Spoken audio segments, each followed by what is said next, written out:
Hi, my name is Katarina Holm-DiDio. I'm a leadership and executive career coach. Today I want to share with you my thoughts about resiliency, motivation, and performance, and especially from the perspective of living and working through a pandemic right now. What research shows is that experiencing a real threat to our health and well-being actually has a negative impact on our cognitive functioning.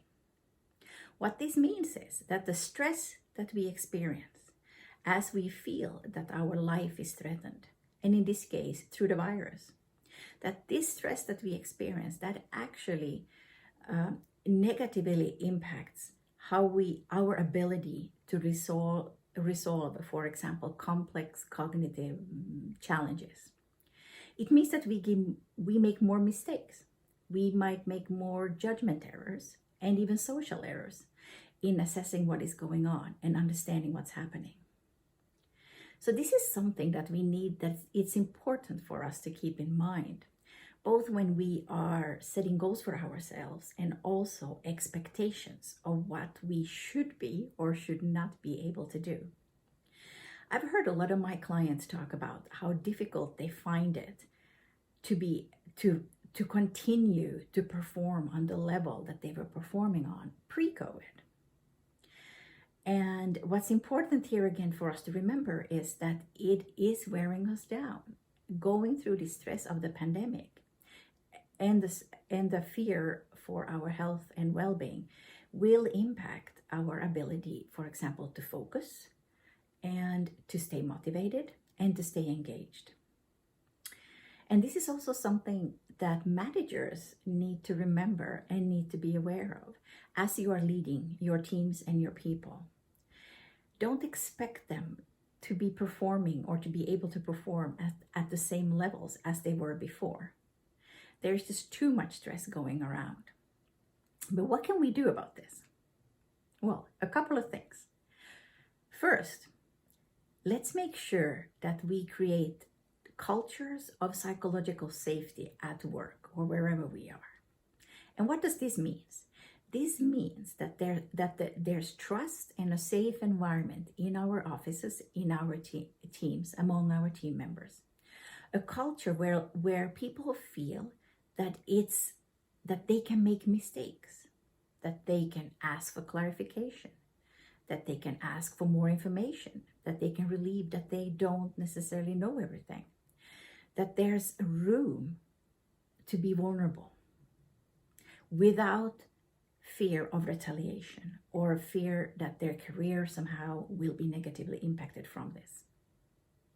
Can we do that? I think we can.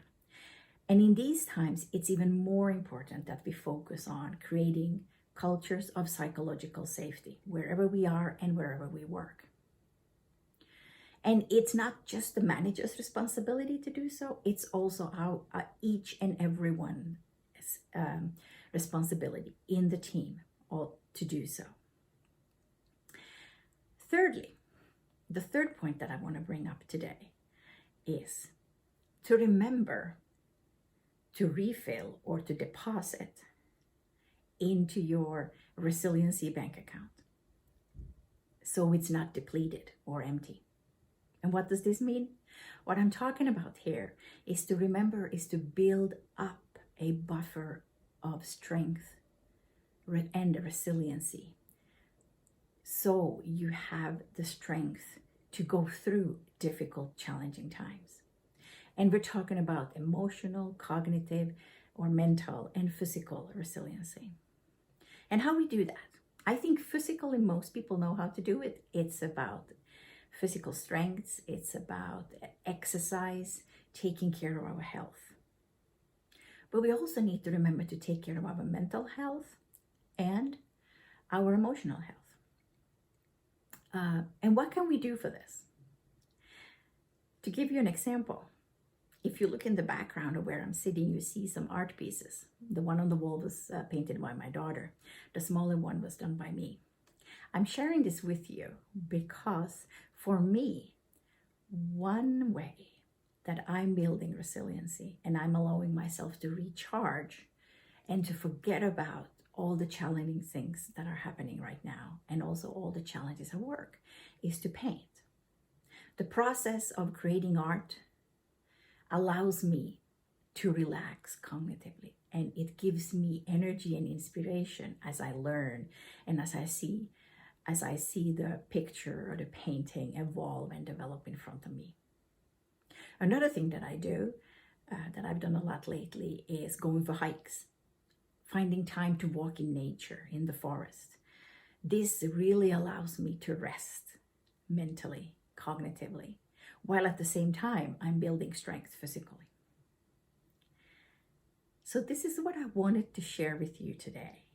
To remember to have compassion for yourself and for others, for the stress that we're all experiencing and what it means for our ability to work and to perform. But also to remember that we need to create safe spaces for all of us where we can perform and where we can learn and where we can make mistakes. And then finally, don't let that resiliency bank account run empty.